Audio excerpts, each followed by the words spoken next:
Hello dear students, आइए आज की क्लास में डिस्कस करेंगे कुछ बड़े ही इंपॉर्टेंट एमसीक्यूज जो अपकमिंग हर एग्जाम के लिए काफी इंपॉर्टेंट होंगे। Coming to the very first question, देखते हैं पहले क्वेश्चन में हमसे क्या पूछा जा रहा है। तो ये जो पहला क्वेश्चन है ये आप देख पा रहे होंगे। इसमें क्वेश्चन है cryptogram was proposed by. Cryptogram क्या है? तो बेसिकली ये 4 अलग अलग पार्ट्स में किए जाने वाला वायरस का डिस्क्रिप्शन होता है और इस क्रिप्टोग्राम को प्रपोज करने वाले साइंटिस्ट का नाम था Gibb and Harrison. So correct answer हमारे पास है। इट्स एन इजी क्वेश्चन कि क्रिप्टोग्राम किन्होंने प्रपोज किया था, तो it was proposed by Gibbs and Harrison. जैसा कि मैंने कहा कि क्रिप्टोग्राम में 4 अलग अलग पार्ट्स होते हैं। इन चारों पार्ट्स के नाम भी हम यहीं पर नोट डाउन करेंगे सो दैट अपकमिंग हर एग्जाम के लिए क्रिप्टोग्राम वाला सेक्शन इसी पर्टिकुलर एमसीक्यू सेशन से कवर हो जाए। सबसे पहला जो पार्ट है क्रिप्टोग्राम का, ये हमें आइडिया देता है वायरस में पाए जाने वाले न्यूक्लिक एसिड के बारे में, और ना केवल न्यूक्लिक एसिड के बारे में बल्कि उस न्यूक्लिक एसिड में पाए जाने वाले स्ट्रैंड्स की संख्या भी बताता है कि सिंगल स्ट्रैंडेड है या फिर डबल स्ट्रैंडेड। तो पहला part type of nucleic acid बताएगा। नेक्स्ट पार्ट में हमें क्रिप्टोग्राम में वायरस में पाए जाने वाले न्यूक्लिक एसिड का, चाहे वो डीएनए हो चाहे वो आरएनए हो, मॉलिक्यूलर वेट क्लियर हो जाता है।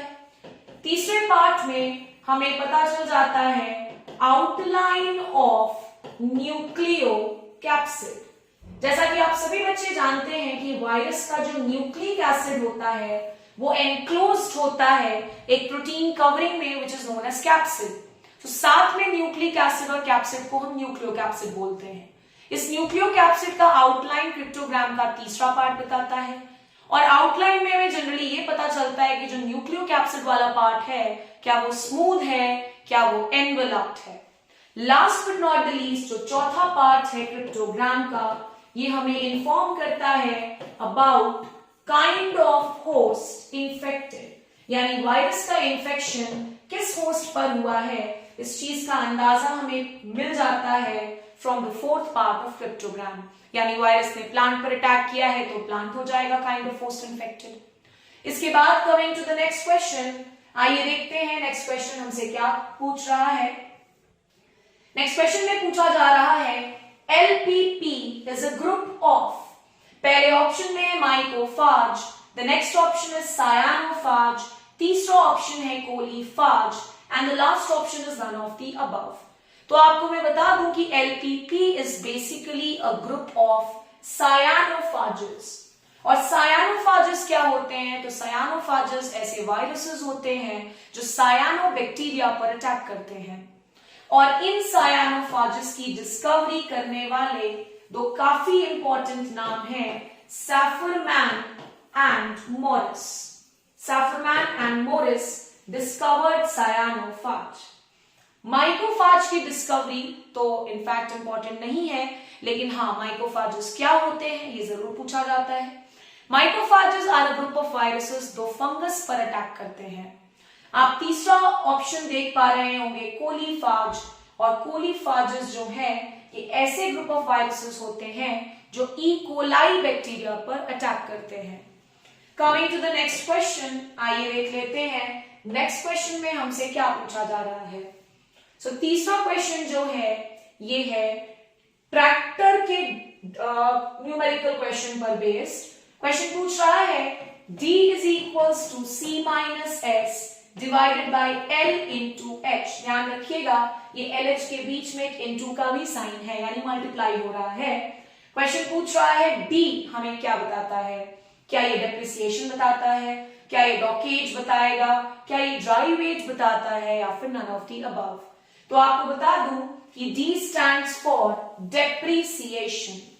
अब इस D के फॉर्मूला में हमारे पास C भी है, तो C आपको बता दूं C होता है कैपिटल पर किए जाने वाला इन्वेस्टमेंट।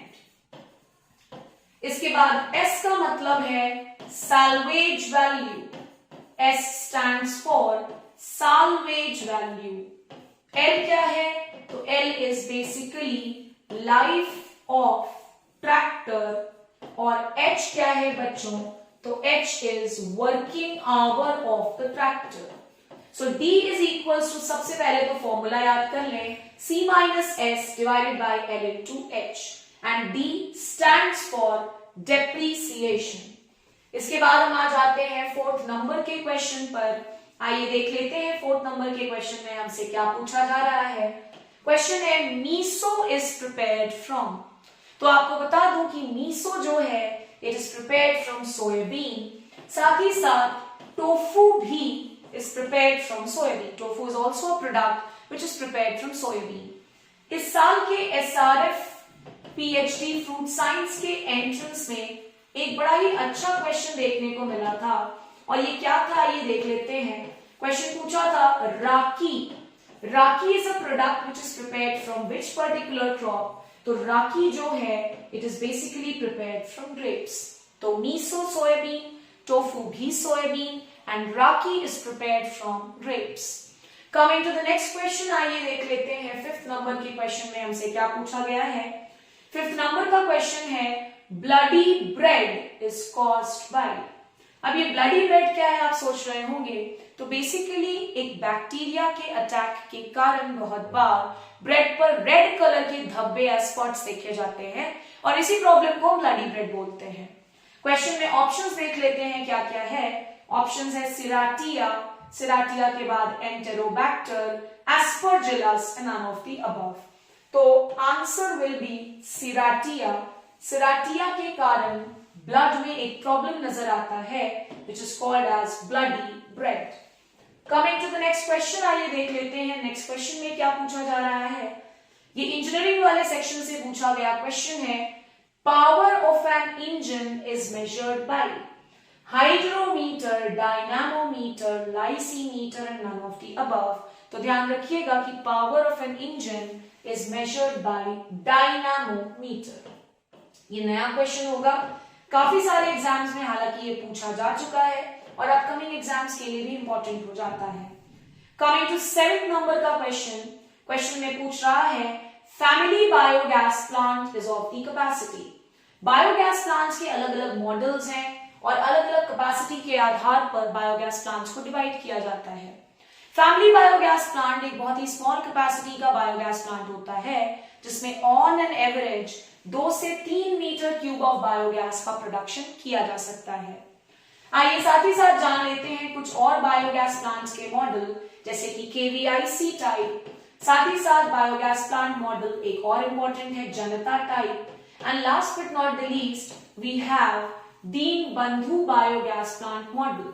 और ये जो दीनबंधु बायोगैस प्लांट मॉडल है 90% ऑफ बायोगैस प्लांट जो भारत में है वो दीनबंधु टाइप के ही है।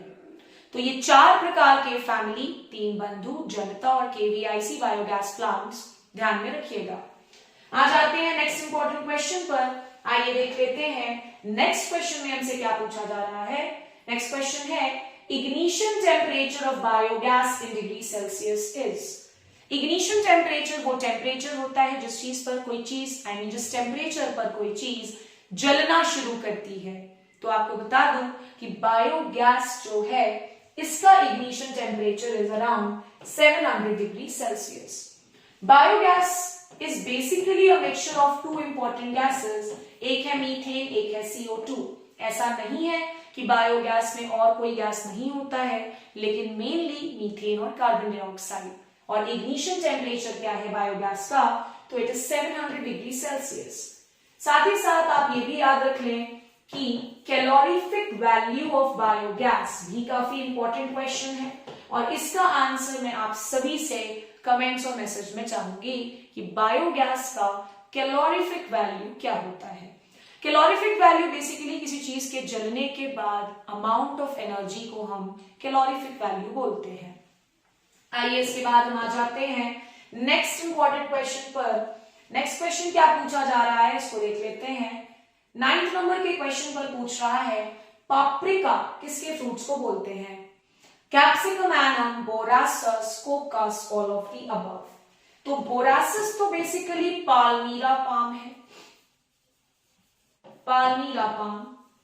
कोकस इज बेसिकली कोकोनट, और कैप्सिकम एनम को ही हम क्या बोल देते हैं बच्चों, तो paprika. Last but not the least 10th number के क्वेश्चन में आइए देख लेते हैं हमारे पास क्या है। Coming to last question, and this question में हमसे पूछा जा रहा है 1 kg of dry cattle dung produces how much biogas. 1 kg सूखे कैटल डंग से कितना बायोगैस प्रोड्यूस किया जा सकता है, 1 metre cube, 6 metre cube, 500 metre cube या ऑल ऑफ द अबव। तो इस क्वेश्चन का आंसर होगा 1 मीटर क्यूब। आई होप आप सभी के लिए एमसीक्यू सेशन काफी इंफॉर्मेटिव लगा होगा। नेक्स्ट क्लास में मिलेंगे with few more important questions. Till then पढ़ते रहिए। Thank you so much.